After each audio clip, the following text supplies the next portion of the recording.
Hi అండి, welcome to my channel దియాన్నిమ్మి world. అందరూ బాగున్నారా? నేను కూడా చాలా బాగున్నాను. సో ఛానల్ని ఫస్ట్ టైం విజిట్ చేస్తున్న వాళ్ళైతే ఛానల్ని సబ్స్క్రైబ్ చేసుకోండి. ఈరోజు వీడియోలో వచ్చేసి బటర్ ఫ్రూట్ మిల్క్ షేక్ ఎలా చేసుకోవాలని అయితే చూపిస్తున్నానండి. దీనికి ఒక్క బటర్ ఫ్రూట్ అయితే తీసుకున్నాను. సో మనం ఒక్క బటర్ ఫ్రూట్తో ఆల్మోస్ట్ ఒక 4 to 5 మెంబర్స్కి సరిపడే క్వాంటిటీ అయితే మనకు వస్తుందండి. సో అందుకే నేనైతే ఒక్క బటర్ ఫ్రూట్ తీసుకున్నాను. ఇది బాగా రైప్ అయిందండి, బాగా పొండయింది. సో దీంట్లో నేను కట్ చేసి సీడ్ ఉంది కదండి, ఆ సీడ్ విత్తనం దాన్ని అయితే పక్క తీసేసాను. సో దీన్ని అయితే ఒక స్పూన్ తీసుకొని ఇలా ఒక బౌల్ లేకపోతే ఇలా ఒక గిన్నెలో క్లీన్గా మనం పొట్టు లోపల ఉంది కదండి ఇది, దాన్ని అయితే తీసేసుకొని వేసుకోవాలి. ఇదైతే మనం ఒక 1 hour ఫ్రిడ్జ్లో పెట్టేసుకుందాం ఇలా తీసుకొని. సో నేనైతే 1 hour ఫ్రిడ్జ్లో పెట్టుకున్నానండి. ఇప్పుడైతే ఇక్కడ ఒక గిన్నెలో పాలు తీసుకుంటున్నాను. ఇది అయితే ఈ గ్లాస్లో నేను 1/2 గ్లాస్ పాలకి 1/2 గ్లాస్ వాటర్ వేసుకున్నానండి. సో ఫుల్ గ్లాస్ అయ్యింది, ఆ ఫుల్ గ్లాస్ అయితే పోసాను. ఇదైతే బాగా కాంచుకోవాలి, మనం బాగా కాగాలండి పాలు, అప్పుడైతే మనకు టేస్ట్ బాగుంటుంది. మీరు ఇన్ కేస్ 1 గ్లాస్ పాలు తీసుకుంటే 1 గ్లాస్ వాటర్ వేసుకోండి, సరిపోతుంది. చూస్తున్నారు కదా, ఇలా బాగా కాంచుకున్న తర్వాత ఆఫ్ చేసేయండి, బాగా చల్లారాలి అది. ఇప్పుడైతే ఇక్కడ నేను డ్రై ఫ్రూట్స్ తీసుకుంటున్నాను. నేనైతే బాదాం అండ్ పిస్తా తీసుకున్నానండి. ఇన్ కేస్ కావాలి అంటే జీడిపప్పు కూడా వేసుకోవచ్చు. సో ఇలా మనం తీసుకొని వీటినన్నిటిని కట్ చేసి పెట్టుకోవాలి.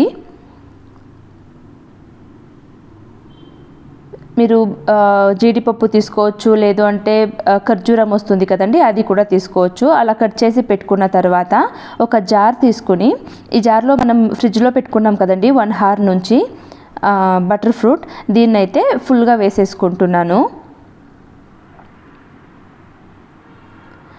సో ఇలా ఫుల్గా వేసేసుకున్న తర్వాత ఇందులో ఒక 3 ఇలాచీ అయితే వేస్తున్నానండి నేను. తర్వాత ఇందులో ఇది ఆర్గానిక్ జాగరీ అండి, ఆర్గానిక్ బెల్లం ఇది. సో దీన్ని అయితే ఒక 1.5 స్పూన్ వేస్తున్నాను. ఇన్ కేస్ కావాలి అంటే మీరు నార్మల్ షుగర్ లేకపోతే నార్మల్ బెల్లం వస్తుంది కదండి, అది కూడా వాడుకోవచ్చు. కాకపోతే నార్మల్ షుగర్తో చేస్తే టేస్ట్ ఇంకా బాగుంటుంది. నేనైతే బాబు తింటాడు కదా, అందుకే నేను ఆర్గానిక్ షుగర్ అయితే వాడాను ఇక్కడ. తర్వాత హనీ కొంచెం వేస్తున్నాను, ఒక 2 టేబుల్ స్పూన్ హనీ అయితే యాడ్ చేశాను ఇక్కడ. సో ఛానల్ని అయితే చాలా బాగా సపోర్ట్ చేస్తున్నారండి, thank you so much. So first time అయితే ఛానల్ని విజిట్ చేస్తున్న వాళ్ళు ఖచ్చితంగా ఛానల్ని అయితే సబ్స్క్రైబ్ చేసుకోండి. ఇప్పుడైతే నేను లిడ్ క్లోజ్ చేసి మిల్క్ యాడ్ చేయట్లేదండి, ఫస్ట్ అలానే గ్రైండ్ చేసుకుంటున్నాను. ఎందుకంటే ఇలాచి వేసాం కదా మనం, అదైతే మనకు బ్లేడ్స్కు దొరకవు పాలు మిల్క్ యాడ్ చేస్తే. సో అందుకే ఫస్ట్ అయితే నేను అలానే గ్రైండ్ చేసేసుకున్నాను. ఇలా మిక్సీ పట్టుకున్న తర్వాత ఇప్పుడు మనం కాంచి పెట్టుకున్నాం కదండి పాలు, అదైతే బాగా చల్లారిన తర్వాత, బాగా చల్లారాలండి పాలు. చూస్తున్నారు కదా, నాకైతే ఆల్మోస్ట్ ఒక 1/2 hour నేను అలానే వదిలేసాను, బాగా చల్లారినాయి. ఈ వాటర్ని అయితే ఇప్పుడు నేను మిక్సీ జార్లో యాడ్ చేస్తున్నాను. సో ఇలా యాడ్ చేసి ఇప్పుడు ఇంకొకసారి మీరు మిక్సీ వేసుకోండి. బటర్ ఫ్రూట్ చాలా థిక్నెస్గా ఉంటుంది కదండి, సో మనం కొంచెం అధికంగా పోసుకోవాలి పాలు అనేది. సో అందుకే నేను 1/2 గ్లాస్ పాలకి 1/2 గ్లాస్ వాటర్ అయితే వేశాను. ఇప్పుడు నేను ఇంకా ఉన్న పాలు కూడా వేసి బాగా మిక్సీ పట్టేసుకున్నాను. సో ఆల్మోస్ట్ నేను 250 ml వాటర్ అండ్ మిల్క్ రెండు కలిపి 250 ml నేను వేసుకున్నానండి. అయినా కూడా చూడండి ఎంత థిక్గా వచ్చిందో. సో బటర్ ఫ్రూట్ ఇలా థిక్గా ఉంటే చాలా బాగుంటుంది తినడానికి. సో ఇప్పుడైతే దీన్ని నేను ఒక గ్లాస్ జార్లోకి అయితే తీసుకున్నానండి. సో గ్లాస్ జార్ లోపల తీసుకొని మనం కట్ చేసి పెట్టుకున్నాం కదండి డ్రై ఫ్రూట్స్, దాన్ని కూడా పైన యాడ్ చేసేసుకున్నాను.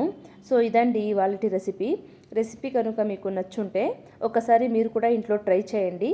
మీకు బాగా కుదిరింది అంటే ఛానల్ని అయితే సబ్స్క్రైబ్ చేసుకోండి. నా కామెంట్ సెక్షన్లో చెప్పడం అయితే మర్చిపోవద్దు. థ్యాంక్ యూ సో మచ్ అండి. సో వీడియోకి అయితే ఒక్క లైక్ ఇచ్చి వెళ్ళండి. See you in the next video. Bye అండి.